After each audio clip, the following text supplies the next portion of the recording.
네, 이번 시간에는 객체와 관련된 몇 가지 부분을 좀 더 보충해 보도록 할게요. 가장 먼저 반복문 중에 객체에 사용할 수 있는 for in이라는 반복문에 대해서 먼저 살펴보도록 할 건데요. 이 for in 반복문은 배열에서 사용하는 for of라는 반복문의 객체 버전이라고 보시면 돼요. 앞전에 우리가 for of문을 배울 때 of라는 연산자를 사용해서 배열에 있는 요소들을 차례대로 순회하면서 내부 코드를 실행하는 어떤 그런 형식의 반복문이라고 배웠었는데요.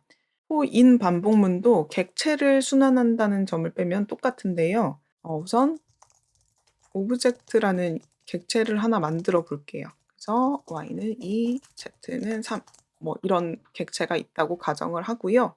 여기다가 여기에 있는 모든 키값을 콘솔 로그로 출력해라. 이렇게 작성을 하면 결과값을 확인해 보시면 객체에 포함되어 있는 모든 키값을 순회하면서 출력하게 됩니다. 자, 그 다음에는 객체를 축약해서 표현할 수 있는 방법에 대해서 알아보도록 할게요. 우선 예제를 위해서 name은 이도에 country는 뭐 이런 변수들이 있다고 가정을 해볼게요. 이 변수들을 사용해서 유저라는 새로운 객체를 만들 건데요. cost user name이라는 키값에 name이라는 변수의 값을 넣고요. country라는 키값에 country라는 변수의 값을 넣을 거예요. 그래서 console log user 해보면 우리가 예상한 대로 이름에 이도혜가 들어가 있고 country에 kr이 들어가 있을 거예요. 근데 지금처럼 이렇게 키와 값이 똑같은 이름을 사용할 때는 이 뒷부분을 이렇게 지우시고 중복되는 이름을 이런 식으로 한 번만 명시해서 프로퍼티를 축약해서 표현할 수가 있습니다. 그래서 저장하고 확인을 해보면요. 이전하고 똑같이 문제없이 동작하고 객체도 정상적으로 생성이 된 것을 확인할 수가 있죠. 다음으로는 메소드 축약 표현에 대해서 알아볼게요. 우선 우리가 미뤄뒀던 메소드의 정의에 대해서 간단하게 살펴보자면 객체는 변수나 값 외에도 함수를 프로퍼티로 가질 수가 있는데요. 이렇게 객체의 프로퍼티로 선언이 된 함수를 메소드라고 부릅니다. 그러니까 이거 다 지우고 오브젝트라는 객체가 있는데 이 안에 greeting이라는 키를 정하고 얘를 함수로 정할 수가 있어요. 그래서 console log hi 이런 식으로 자 이렇게 하면 함수를 호출할 때는 객체의 프로퍼티로 접근을 하시면 되고요. 그래서 오브젝트 greeting 이렇게 하고 결과를 보면 정상적으로 이 메소드가 동작을 하고 있는 것을 확인할 수 있습니다. 그리고 객체 내부의 메소드를 작성을 할 때는 아예 이렇게 펑션이라는 키워드를 생략하고 이렇게 메소드를 축약해서 표현할 수도 있습니다. 네, 다음은 객체의 프로퍼티를 열거하는 데 사용되는 메소드들에 대해서 이야기해 볼게요. 첫 번째는 키를 뽑아낼 수 있는 메소드인데요. 예제와 같은 이런 오브젝트가 있다고 가정을 할 때요. 콘솔 로그를 사용해서 object.keys라는 메소드를 사용해서 여기에 인자로 우리가 객체를 전달을 해주면 이 지정된 객체가 가지고 있는 키들을 배열로 반환하게 됩니다. 그래서 결과를 확인해 보시면 이렇게 우리가 만든 객체가 가지고 있는 키값인 x, y, z가 하나의 배열로 반환되는 것을 확인할 수가 있죠.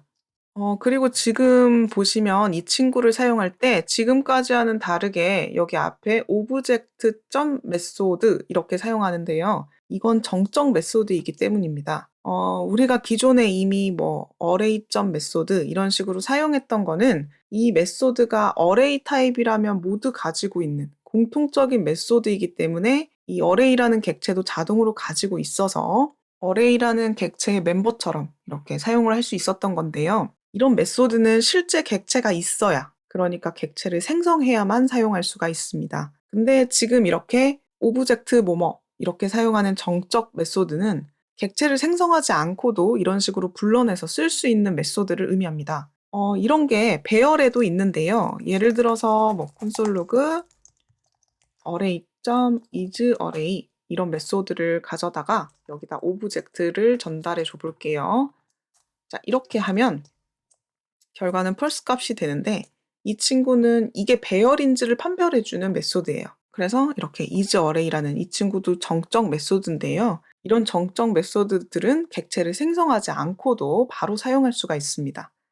다시 본론으로 돌아와서요. 두 번째 메소드는 values라는 메소드인데요. 사용법은 동일하게 오브젝트 뒤에 점을 붙이고 values 이렇게 해주시면 이번에는 이 오브젝트가 가지고 있는 값들을 배열로 반환하게 됩니다.